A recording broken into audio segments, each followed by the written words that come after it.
튀르키예 시리아 대지진의 사망자 수가 4만 1,000명을 넘어서면서 튀르키예 역사상 최악의 참사로 기록되었는데요. 14일 미국 언론사 워싱턴 포스트는 레제프 타이프 에르도안 대통령이 발표한 튀르키예 공식 사망자 수 집계 35,418명과 시리아 국영, 산하통신이 전한 시리아 정부 통제지역 사망자 수 1,414명, 유엔 인도주의 업무조정국이 발표한 시리아 반군지역 사망자 수 4,400명을 더해 이같이 보도했습니다.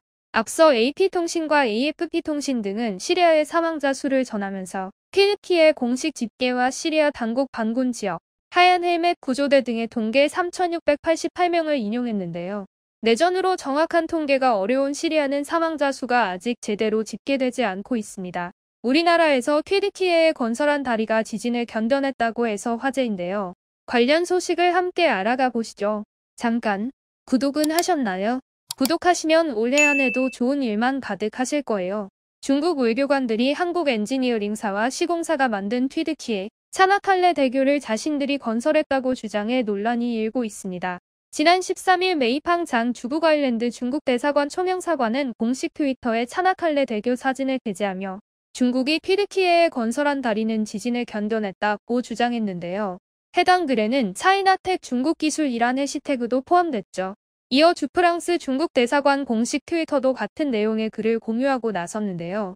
하지만 이러한 중국의 주장은 가짜뉴스로 밝혀졌죠. 사실 이 다리는 대한민국에서 건설한 다리였습니다. 이 다리는 바로 한국 건설사들의 뛰어난 기술력으로 공사기간을 1년 7개월 단축하며 준공한 세계 최장 현수교인 터키의 차나칼레 대교인데요. 앞서 튀르키예 정부는 공화국 건국 100주년인 2023년을 기념하기 위해 차나칼레의 주탑 간 거리가 2023m인 세계 최장 현수교를 건설하기로 하고 세계 요수의 기업을 상대로 입찰에 나섰는데요.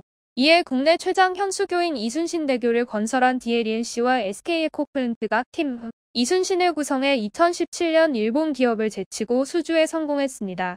2018년 4월 착공한 차나칼레 대교는 애초에 2023년 10월을 준공 목표 시기로 정했지만 우리 건설사들은 뛰어난 기술력으로 공사기간을 1년 7개월이나 단축했는데요.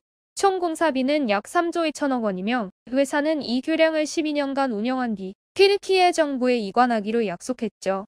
차나칼레 대교가 공식 개통하면서 세계 최장 현수교 자리도 24년 만에 바뀌게 되었는데요. 기존 세계 최장 현수교는 1998년 준공한 일본 아카시 해협 대교로 아카시 대교의 주탑 간 거리는 차나칼레 대교보다 32m 짧은 1991m입니다. 주탑과 주탑 사이에 설치한 케이블로 교량 상판을 끌어당기며 떠받치는 구조인 현수교는 현존 교량 가운데 시공 및 설계 기술의 난도가 가장 높은 구조물로 우리 기업이 세계 최장 현수교를 건설한 것은 세계 최고의 기술력을 입증했음을 의미하는데요. 차나칼레 대교의 케이블은 강선 한 가닥이 5.1톤의 하중을 지지해 현존하는 케이블 중 최고의 인장 강도를 자랑합니다. 또 다르다네스 해협의 강풍을 이겨내기 위해 내풍 안정성에 최적화된 비행기 날개 모양의 상판을 설치했죠.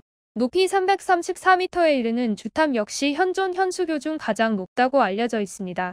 지난해 3월 터키 현지에서 그 당시 국무총리인 김부겸과 에르도안 터키 대통령 발주처와 시공사 관계자들이 참석한 가운데 차나칼레 대교 개통식을 열었었죠. 다만 차나칼레 대교는 최근 대지진이 발생한 튀르키예 남부와 시리아 북부와도 1000km 넘게 떨어져 있는 것으로 전해졌는데요. 물론 지진이 발생한 곳과 멀리 떨어져 있었다고 하더라도 우리나라에서 만든 이 다리가 중국에서도 탐낼 정도로 튼튼하게 지어졌고 이런 건설 기술의 자부심을 느껴도 된다고 생각합니다. 세계 여러 나라에서 우리나라 건설사에 공사 수주를 많이 맡길 것 같습니다. 대한홍익이었습니다. 감사합니다.